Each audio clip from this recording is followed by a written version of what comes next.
Hello students, good morning to all of you. So I am going to discuss one of the important problem जो कि है magnetism and matter से। और in this question हमारे पास एक current loop है जिसको यूनिफॉर्म मैग्नेटिक फील्ड में रखा गया है डिफरेंट ओरिएंटेशंस में, और हमें अरेंज करना है in the decreasing order of their potential energies.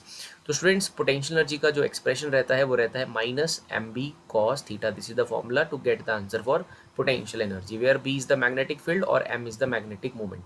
So magnetic movement का जो डायरेक्शन है, मैग्नेटिक डाइपोल मूवमेंट का जो डायरेक्शन है वो बेसिकली एरिया वेक्टर की तरफ रहता है। So for example if I put theta is equal to 180 degree, तो वहाँ पर स्टूडेंट्स हमारे पास जो पोटेंशियल एनर्जी है उसकी वैल्यू आ जाती है M B. Okay, so theta 180 पे पोटेंशियल एनर्जी इज मैक्सिमम। और अगर मैं थीटा को जीरो पुट कर देता हूँ तो उस केस में पोटेंशियल एनर्जी आ जाता है minus M B, because cos zero होता है 1 और ये बन जाएगा सिंपली माइनस एम बी। जैसे मैंने थीटा को 180 पुट किया, कॉस 180 होता है -1 और माइनस माइनस प्लस हो गया। तो यहाँ पर हम क्या ऑब्जर्व कर रहे हैं, बेसिकली जैसे आपका एंगल जो है वो कम हो रहा है 180 से। 180 पे you have the maximum potential energy और 0 पे you have the minimum potential energy. तो जैसे जैसे आपका एंगल कम हो रहा है, 180 से 0 की तरफ जा रहे हैं, आपका पोटेंशियल एनर्जी जो है वो डिक्रीज कर रहा है। तो हम यहाँ पर सिंपली एंगल्स देखेंगे। एन कैप यहाँ पर रिप्रेजेंट कर रहा है direction of the area vector, और it is simply representing the direction of m there. Magnetic movement की डायरेक्शन को ये एन कैप यहाँ पर रिप्रेजेंट कर रहा है। सभी ऑब्जर्वेशन को अगर आप क्लियरली देखते हैं तो सबसे बड़ा जो एंगल है एन और बी के बीच में, सबसे बड़ा एंगल है केस नंबर 1 में, ओरिएंटेशन 1 में।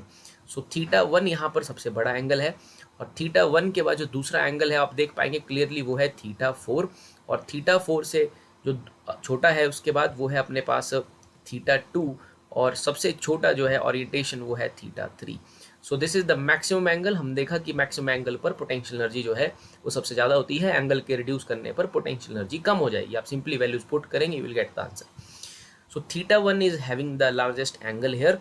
तो इन दिस केस पहली ओरिएंटेशन में जो पोटेंशियल एनर्जी है वो मैक्सिमम रहेगी, तो यहाँ बन जाएगा केस 1 मतलब ओरिएंटेशन 1। थीटा 4 मतलब fourth option, and then theta 2 मतलब अपना सेकेंड ऑप्शन, और थीटा 3 मतलब अपना थर्ड। सो थर्ड में एंगल सबसे कम है, so in this orientation potential energy is minimum, and in this orientation potential energy is maximum. So ये order है 1 2 second and third, so 1 4 second and third, so that is option C there.